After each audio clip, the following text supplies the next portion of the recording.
इस समारोह को मैं आगे बढ़ाने के लिए कुछ लाइनें कहना चाहूँगी जिससे हम सभी को हौसला मिलेगा, चाहे वो उस्ताद हो, स्टूडेंट्स हो या नॉर्मल लाइफ जो भी हम लोग करने की कोशिश करते हैं उस चीज़ में हमें हौसला मिलेगा। मंजिल उन्हीं को मिलती है जिनके सपनों में जान होती है। मंजिल उन्हीं को मिलती है जिनके सपनों में जान होती है। पंखों से कुछ नहीं होता, हौसलों से उड़ान होती है। अब मैं हमारे प्रबंधक मोहम्मद जावेद नसीर सिद्दीकी साहब से गुजारिश करूंगी कि वो स्टेज पर आएँ और हमारा हौसला बढ़ाएं। Thank you. मेहमानों को आने में थोड़ा सा टाइम है और आप लोग बहुत देर से इंतज़ार कर रहे थे, तो हमने सोचा प्रोग्राम शुरू किया जाए, क्योंकि असल प्रोग्राम तो एग्जीबिशन का है जो बच्चों ने तैयार किया, आपके बच्चों ने।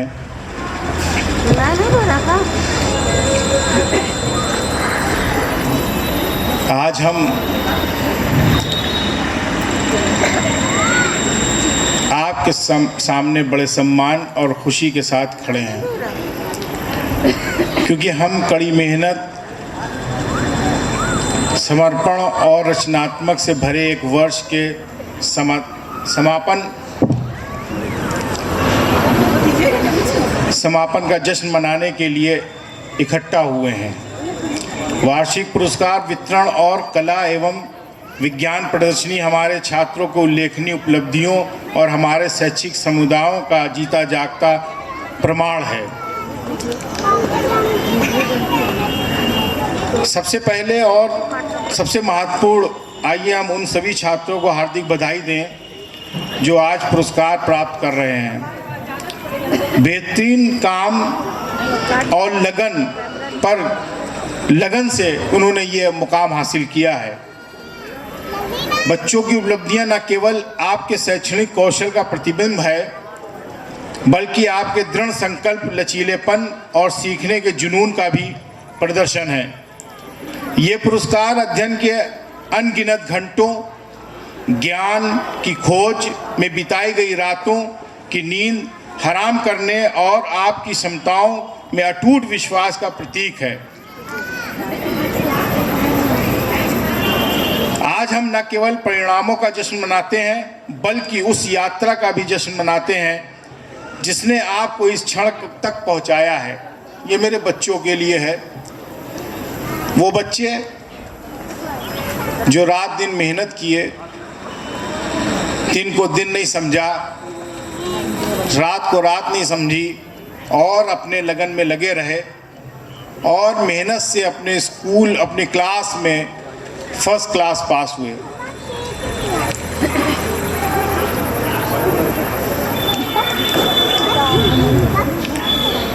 कला और विज्ञान प्रदर्शनी रचनात्मक और नवीनता का संगम हमारे छात्र समूह के भीतर विविध प्रतिभाओं का प्रदर्शन है।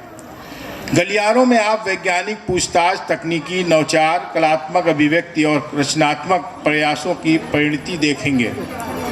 हमारे छात्रों ने न केवल अपनी शैक्षणिक गतिविधियों में उत्कृष्टता हासिल की है, बल्कि गंभीर रूप से सोचने, समस्याओं को हल करने और अपनी कल्पना की सीमाओं को आगे बढ़ाने की उल्लेखनीय क्षमता का भी प्रदर्शन किया है।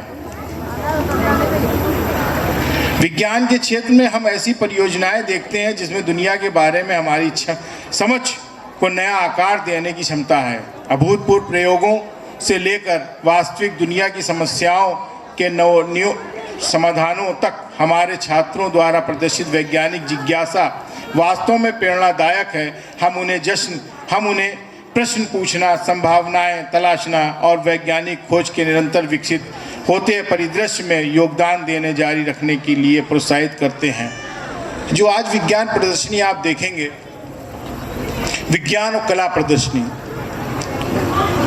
ये बच्चों की अपनी सोच है। आज से 2 महीने पहले जब हम लोग ने, हमारे स्टाफ ने बैठकर ये तय किया कि अब की बार एग्जीबिशन का प्रोग्राम करेंगे, तो बच्चों को जब हमने एग्जीबिशन के बारे में बताया और फिर ग्रुप तय किया, तो बच्चों को सोचने पर छोड़ दिया।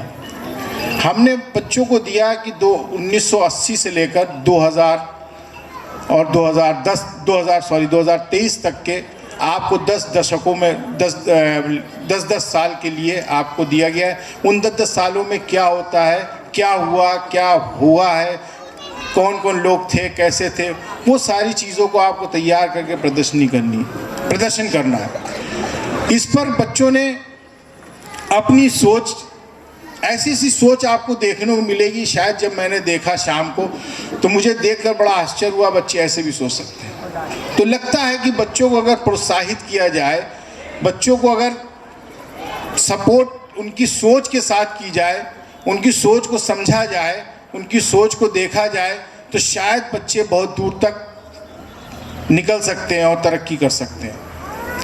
अपना मोहल्ले का नाम, अपने माँ बाप का नाम, अपने देश का नाम रोशन कर सकते हैं।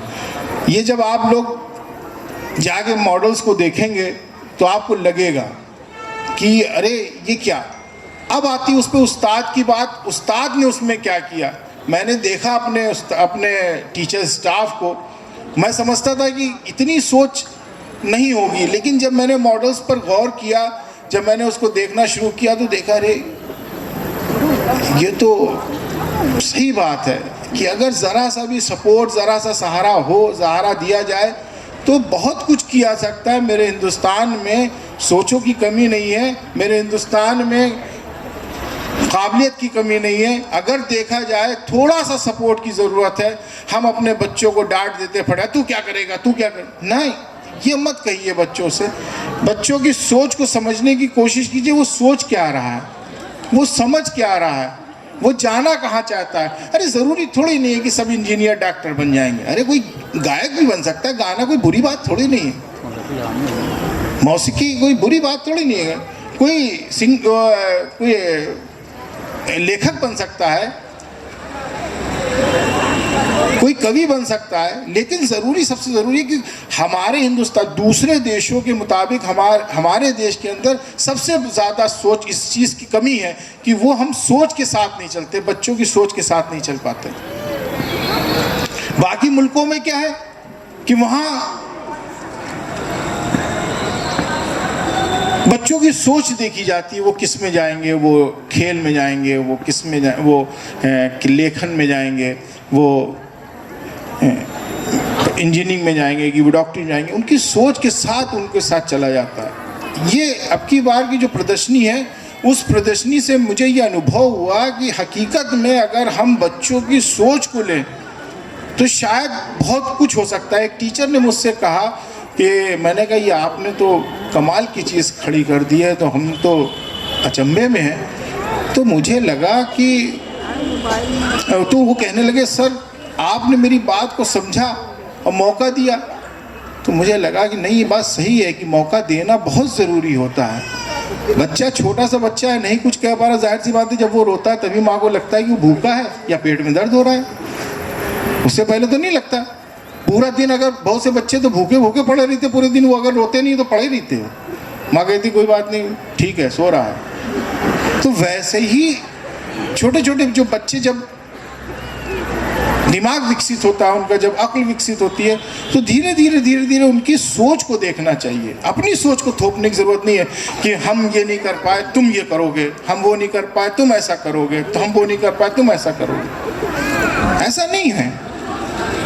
आप खुद सोच के देखिए कि आप इंजीनियर बनना चाहते थे, वक्त और हालात ने आपको इंजीनियर नहीं बनने दिया, तो आप क्या सपने में देख लिया मेरा बच्चा इंजीनियर बनेगा। अगर आपका बच्चा इंजीनियर ना बनना चाहे तो बाद में इंजीनियरिंग में एडमिशन करा दीजिए, जाके आत्महत्या कर लेता वो, भाई उसका दिल ही नहीं लगता। ऐसे ही कुछ कलाकारों ने, मतलब कुछ डायरेक्टरों ने फिल्मों में दिखाया है। फिल्म इडियट जो है वो जीता जागता सबूत है इसका। कुछ फिल्में ऐसी होती हैं, कुछ परिदृश्य ऐसे होते हैं, कुछ चित्र ऐसे होते हैं जो आदमी को सोचने पे मजबूर कर देते हैं। जब मैंने फिल्म इडियट देखी तो एक मजबूर कर दिया उसने मुझको कि आखिर ऐसा है। हमारा क्या, हमारी सोच क्या है कि हम रिक्शा चला रहे हैं, मेरा बच्चा रिक्शा ना चलाए, ये बात सही है, वो रिक्शा ना चलाए, ये आपकी सोच सच है।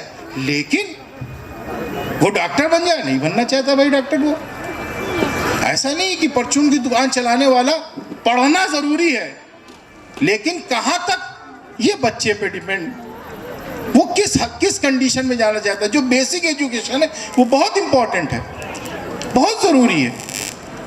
और आजकल बेसिक एजुकेशन में सिर्फ कक्षा 5 तक गार्जियनों की उत्तेजना होती है, भागते हैं कक्षा 5 तक इंग्लिश मीडियम कॉन्वेंट फलाना दिमाग, सिर्फ कक्षा 5 तक। फिर उसके बाद जैसे गुब्बारे से हवा निकलती है, फुस से हवा निकल जाती है, फिर सोचते हैं अरे ठीक है।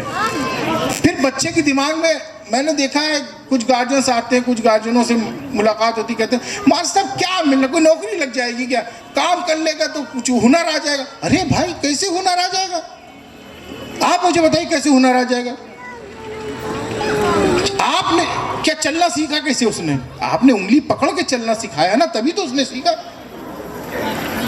जब साइकिल चलाने की बारी आई तो वो 4 बार गिरा होगा साइकिल से, आपने डांटा भी होगा, फिर उसको दवा भी लगाई होगी, तभी तो साइकिल चलना सीखा। तो सोचिए इस बात को, आप तालीम हासिल करने के बाद परचून की दुकान वो जितनी अच्छी चला लेगा, कोई दूसरा नहीं चला पाएगा,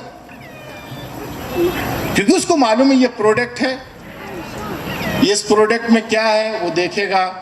ऐसा तो नहीं एक्सपायरी है, क्या पता लगा एक्सपायरी प्रोडक्ट ला के रख ले, क्योंकि बाहर बहुत से लोग दुकानदार जिनका क्या होता है कि माल निकालना है, माल बच गया है, निकालो, कोई अंधा बहिरा आ जाए उसको माल पकड़ा दो, ले जाओ।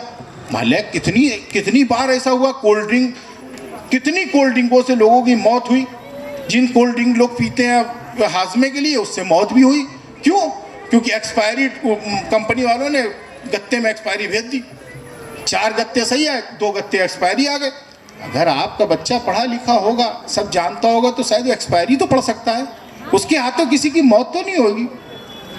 तो सबसे पहले बेसिक चीज़ है एजुकेशन, आप उसको बेसिक पढ़ाइए। हिंदी इंग्लिश मीडियम से मतलब नहीं है। परिषदी विद्यालय के बच्चे आज भी IAS PCS वो भी बन रहे हैं, परिषदी विद्यालय, सरकारी विद्यालय, वहां के बच्चे भी आज भी IAS PCS बन रहे हैं। मेन मकसद है आपकी सोच क्या है, आपकी सोच क्या है, आप क्या बनाना चाहते हैं, और समझिए, उससे बात कीजिए। सोचिए आप यहाँ बैठे हुए हैं, वक्त हालात के हिसाब से सब लोग अपनी अपनी जगहों पर हैं, लेकिन ज़रूरत ये नहीं कि वक्त हालात इस तरह के भी हों। वक्त हालात बहुत गरीबी में भी आप बच्चे बनते हैं, बढ़ते हैं, खूब तरक्की करते हैं, लेकिन ज़रूरत होती है सिर्फ उनको सपोर्ट की और सहयोग की। उनको सहयोग करें, उनको सपोर्ट करें, उनको देखें वो क्या कर रहे हैं। अगर वो लिखाई पढ़ाई का मामला है, अब जैसे होमवर्क दिया जाता है, वो जानने की कोशिश कीजिए। ये जानने की कोशिश न कीजिए पढ़ता नहीं है, ये पढ़ता नहीं, क्यों नहीं पढ़ रहा है, क्या दिक्कत है। हो सकता है उसको चीज़ समझ में नहीं आ रही हो, वो चीज़ आके अपने टीचर्स को बताइए, ये यहाँ पे रुक रहा है, ये यहाँ पे ऐसा हो रहा है।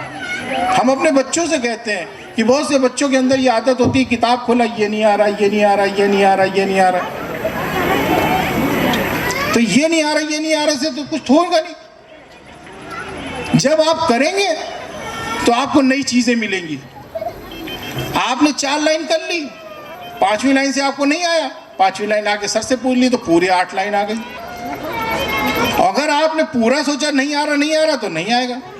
अभी पेरेंट्स मीटिंग हुई थी, एक पेरेंट्स मीटिंग में एक बच्चा आके कहता है सर किताब देखो डर लगता है। अब भाई जाहिर सी बात है, जब अप्रैल में किताबें खरीदी थी उसका वजन इतना हल्का था कि 100 ग्राम की किताब थी, पूरा बैग लाद के चले आए थे। जैसे जैसे वक्त गुजरता गया किताब की वजन बढ़ता चला गया। क्यों? क्योंकि किताब हम देख ही नहीं रहते, कल कर लेंगे, कल कर लेंगे, कल कर लेंगे। अब यहाँ पे जिम्मेदारी गार्जियन की क्या आती है? गार्जियन तो देख रहा बच्चा पढ़ रहा है, लेकिन बच्चा किताब को देख रहा है, किताब बच्चों को देख रही है। अरे 2 घंटे मास्टर साहब पढ़ता है, 4 घंटे पढ़ता है। अरे भाई पढ़ता क्या है? अरे मास्टर काम करता रहता है। आप लोग इतना काम देते रहते हो, नकल किया करता है। एक्चुअल में वो है क्या? आप उससे पूछो, ये तुम स्कूल रोज़ जाते हो, रोज़ स्कूल में बैठते हो, तो फिर ये काम तुम घर में क्यों कर रहे हो? आप उनकी छोटी छोटी चीज़ों को देखिए, उनकी छोटी छोटी चीज़ों को आप जब देखेंगे तो बड़ी चीज़ कभी होगी नहीं। रिजल्ट कभी खराब होगा ही नहीं बच्चे का। तो इन सब चीज़ों को आपको देखना पड़ेगा। हम स्कूल का स्टाफ और गार्जियन गाड़ी के दो पहिए होते हैं। अगर एक पहिया टूट जाए, गार्जियन अगर पीछे हट जाए तो गाड़ी नहीं चल सकती, अगर टीचर पीछे हट जाए तो गाड़ी नहीं चल सकती। तो दोनों को मिलकर चलने के लिए ज़रूरत ये है कि आप टीचर्स भी और गार्जियन भी बच्चों को देखें, उनको समझें, उनको क्या दिक्कतें, क्या परेशानियाँ, सारी चीज़ें दूर हो जाएंगी। इसलिए कहने का मतलब बेसिक आप जो एजुकेशन जो ज़रूरी है, तालीम बहुत ज़रूरी है। तालीम का ग्राफ इतना ख़राब होता जा रहा है, जब भी आती बात पैसे नहीं है, पैसे नहीं है, पैसे नहीं है, रुपया नहीं है। लेकिन हम आपको बताएं एक हकीकत, लोग कहते हैं तालीम के लिए पैसे नहीं है, शादियों पहुंच जाओ तो मुझे भी देखना पड़ता है कि मैं कैसा हूँ। और जो बच्चा कह रहा था मेरे पास पैसे, जो गार्जियन के मेरे पास पैसे नहीं है, लेकिन शादी में तो बड़ा ठना बना। देखिए, शादी ब्याह त्यौहार रिश्तेदारी नातेदारी सब कुछ ज़रूरी है, लेकिन बच्चे का मुस्तकबिल उससे ज़्यादा ज़रूरी है। जिस बच्चे को आप अपनी बैसाखी बना रहे हैं, जिस बच्चे को अपनी बैसाखी बना के सोच रहे हैं, आप सोचिए वो बैसाखी कमज़ोर हो जाएगी। और जब कमज़ोर हो जाएगी तो आप क्या करेंगे? आपका बुढ़ापे का क्या होगा? जिस बुढ़ापे के लिए आप उसको खड़ा कर रहे हैं। तो इसलिए बहुत ज़रूरी है कि छोटी छोटी चीज़ों पर ध्यान देना, छोटी छोटी चीज़ों को देखना, छोटी छोटी चीज़ों को समझना। उस छोटी छोटी चीज़ों को देखने समझने से इंशाअल्लाह बच्चे भी अच्छे हो जाएंगे और टीचर्स भी है। टीचर्स का भी एक मैं आपको बता दूं, खाली हमारे स्कूल के नहीं, ऑल ओवर हिंदुस्तान के, पूरे वर्ल्ड के, जब तक आप पूछेंगे नहीं जवाब आएगा नहीं। तो आपका भी जिम्मेदारी बनती है कि टीचर पर प्रेशर करें कि भाई ये नहीं हो रहा है, अब ये करा दीजिए, लेकिन भेजा नहीं आए, ये नहीं कर रहे हैं आप, कराते कुछ नहीं है। अरे टीचर बहुत कुछ कराता है, वो अपनी जिम्मेदारियां बहुत निभाता है, बहुत मेहनत करता है। अभी आप जाएंगे, जब एग्जीबिशन देखेंगे तो आपको लगेगा कि उस्तादों ने क्या किया है। और हमेशा ये याद रखिए कि जिन बच्चों ने या जिन गार्जियनों पे उस्ताद पर उंगली उठाई, वो बच्चे कभी खड़े नहीं हो पाएंगे। कि उस्ताद को किसी से कोई झगड़ा नहीं है, कोई वो नहीं आता अरे मास्टर साहब हम शिकायत कह के टीचर की जा रहे, उससे कहिएगा नहीं, क्योंकि वो फिर जलन में मारेगी। अरे क्यों मारेगी भाई? आप तो मेरे आईना हो। हम तो गार्जियन को अपना आईना मानते हैं और हमारे सारे स्टाफ उसको आईना मानते हैं। तो आप हमें बता रहे हो, हम उसको देखेंगे।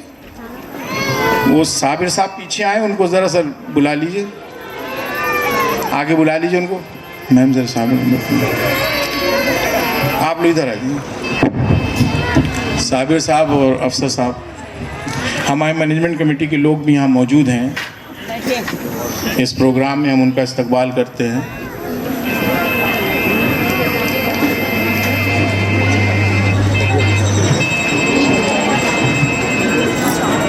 देखो बेटा, अंदर कुर्सी होगी, लाके कुर्सी रख दो, बैठेंगे, बैठ गए। तो मैं बात कर रहा था तालीम। तो आप, मेरा कहने का कुल मतलब ये है कि आप आधी रोटी खाइए, जो कहा जाता है बच्चों को ज़रूर पढ़ाइए। ज़रूरी नहीं है कि मैं प्रचार कर रहा हूँ, मैं कह रहा हूँ मास्टर कह रहे अपने स्कूल में पढ़ाइए, कहीं भी पढ़ाओ, लेकिन पढ़ाओ ज़रूर। नहीं पढ़ाओगे तो बच्चे को थप्पड़ मारा क्यों उसको नहीं मालूम होगा। उसको जो पड़ोसी भड़का देगा, फिर वो कहेगा अब्बा तुम ऐसे हो, अम्मा तुम ऐसी हो। पढ़ा लिखा होगा तो वो समझ सकेगा कि मुझे क्यों डांटा गया, मुझे क्यों फटकारा गया, मुझे क्यों किया गया। इसके लिए बहुत ज़रूरी है बच्चों को पढ़ाओ ज़रूर, जैसे भी हो। रिश्तेदारी नातेदारी शादी ब्याह ये ज़रूरी नहीं है, ये ज़रूरी है बच्चों का मुस्तकबिल। अगर मुस्तकबिल खड़ा हो जाएगा तो आपके रिश्तेदारी नातेदारी अपने आप बढ़ जाएगी। आप बताइए, किसी का बच्चा अगर, अल्लाह ना करे, किसी का बच्चा गलत कामों में अगर पड़ जाता है तो क्या रिश्तेदार आपके घर आते हैं? ईमानदारी से दिल पे हाथ रख के सोचिए, क्या आते हैं? नहीं आते हैं। वो कहते हैं वहाँ कौन जाएगा, मेरे बच्चे ख़राब हो जाएंगे, यही तो कहते हैं। अरे उनसे ना मिला करो, वो बच्चे ख़राब हैं, यही तो कहते हैं। तो क्यों उस वक्त रिश्तेदार नहीं आते हैं? कि वो मुसीबत में है, उनके वो बच्चा पकड़ गया है, वो गलत रास्ते पे चला गया, लाओ चल के उसको समझा दें, उसकी माँ को उसकी माँ के पास पहुँच जाए। भाई तक नहीं आता, बहन तक नहीं आती, पड़ोसी तो छोड़ दीजिए। तो ऐसा वक्त क्यों आए हम अपने बच्चों को इतनी तालीम दें कि कम से कम वो अपना अच्छा बुरा समझ सके। आप ये समझ लीजिए, कलाम पाक की पहली आयत इकरा बिस्मि रब्बिकल लज़ी तालीम के लिए उतरी थी कि तालीम बरहक है। तो हम तालीम बरहक छोड़कर सब बरहक कर लिया, रिश्ता बरहक कर लिया, शादी बरहक कर ली, घूमना फिरना बरहक कर लिया, तालीम बरहक नहीं कर ली। तो तालीम सबसे इंपॉर्टेंट है, सबसे ज्यादा जरूरी है।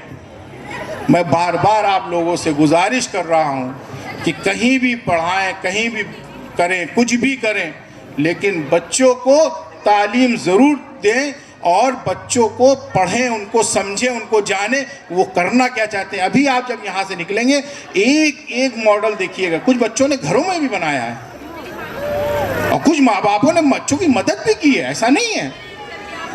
कुछ माँ बाप झुंझले भी हुए, झुंझलाहट हुई है जिन माँ बाप को, लेकिन बच्चों के जो रचनात्मक चीज़ें होती हैं, जो प्रैक्टिकली चीज़ें होती हैं, वो सबसे ज़्यादा इंपॉर्टेंट है, उस पर सबसे ज़्यादा गौर करने की चीज़ है। हमने अपने स्कूल में कह रखा है कि कोई भी बच्चा आपके घर में कॉपी मांगने जाए उसको धक्का दे के भगा दीजिए। क्यों? स्कूल काहे के लिए? साइकिल लेके आ गए कॉपी लेने के लिए, वक्त बर्बाद अपना भी किया, उसका भी कर रहे हैं। तो कोई भी गार्जियन, मैं साफ कह देता हूँ पेरेंट्स मीटिंग में, कोई बच्चा काम पूरा करने के लिए कॉपी मांगे, कोई बच्चा किसी चीज़ के लिए घर पे जाए, कोई लड़की फ़ोन करे, कोई लड़की मैसेज करे, कस के बुला के डांटिए उसको। स्कूल काहे के लिए? तो इसलिए मेरा बस एक ही मकसद है, एक ही बात है कहने का कि आप बच्चों को बेहतरीन सब कुछ छोड़कर सिर्फ तालीम दिलाएं, सिर्फ पढ़ाएंगे, वो आपको समझेगा, वो माँ को भी समझेगा, अब्बा को भी समझेगा, रिश्तों को भी समझेगा। और अगर नहीं पढ़ा लिखा होगा तो आप समझ लीजिए। अच्छे बताइए, आपसे रिश्ता कौन रखेगा? अच्छे घरों से रिश्ते लोग क्या कहते हैं जब रिश्ता करने जाते हैं तो क्या कहते हैं? घराना अच्छा है कि नहीं है, लड़का क्या करता है? तो घराना अच्छा तालीम से होगा। घराना अच्छा चाहे जिस जात का हो, चाहे जिस उसका हो, अगर बच्चा इंजीनियर, डॉक्टर या बच्चा अच्छे तालीम अच्छा हो तो उसका घराना अच्छा ही कहलाता। पढ़े लिखे घर के लोग हैं सब, यही कहते हैं लोग। लेकिन जिनके घर में तालीम नहीं होती है तो क्या रिश्ता वहाँ करने के लिए आप लोग कोशिश करते हैं, सोचते हैं कभी? अब आज के दौर में तो नहीं होता ऐसा। तो बेहतर ये है अच्छी तालीम देने के लिए आप बच्चों के साथ लगिए, जिस तरह खाना बनाने। और माओ का जो मतलब कि स्थान है बहुत बड़ा है। अल्लाह ने कहा है कि माँ के जन्नत के नीचे, पैर के नीचे जन्नत है। तो जन्नत बनाने के लिए आपको अपने पैरों को घिसना पड़ेगा, अपने पैरों को से उसकी तालीम के लिए भागना पड़ेगा, उसको सिखाना पड़ेगा, उसको समझाना पड़ेगा, उसको बताना पड़ेगा। तभी तो समझेगा कि माँ के पैर के नीचे जन्नत है और बाप जन्नत का दरवाजा। ऐसे तो नहीं समझेगा वो।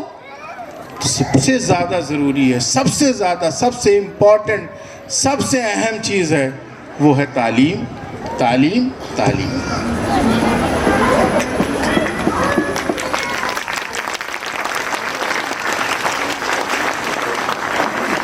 अपने दिल पर हाथ रख के सोचिएगा, जाइएगा अपने घर पे बैठिएगा, कभी सोचिएगा, अपने पिछले वक्त को सोचिएगा कि हमने तालीम नहीं पाई, अधूरी पाई, जैसे भी पाई वो पाई। आप कम खाएं, नाश्ता कम मंगाएं, मेहमान नवाजी कम करें, लेकिन तालीम पहले करें, पढ़ाएं पहले। बस इस बात के साथ मैं अपनी बात को यहाँ पे ख़त्म करता हूँ। आप लोग जाइएगा, एग्जीबिशन जब देखिएगा और उसको देखने के बाद बच्चों को अप्रिशिएट कीजिएगा, बच्चों को पूछिए, बच्चों से सवाल भी कीजिएगा कि तुमने बनाया है, कैसे बनाया है और इसमें ये बनाने का मकसद क्या था, क्यों था, ये ज़रूर कीजिएगा। आप जाके वहाँ देखिएगा। इस बात से मैं अपनी बात ख़त्म करता हूँ और उम्मीद करता हूँ कि आप लोग जो हैं हर तरह से तालीम की डोर पकड़ कर आगे चलेंगे। ओके, शुक्रिया।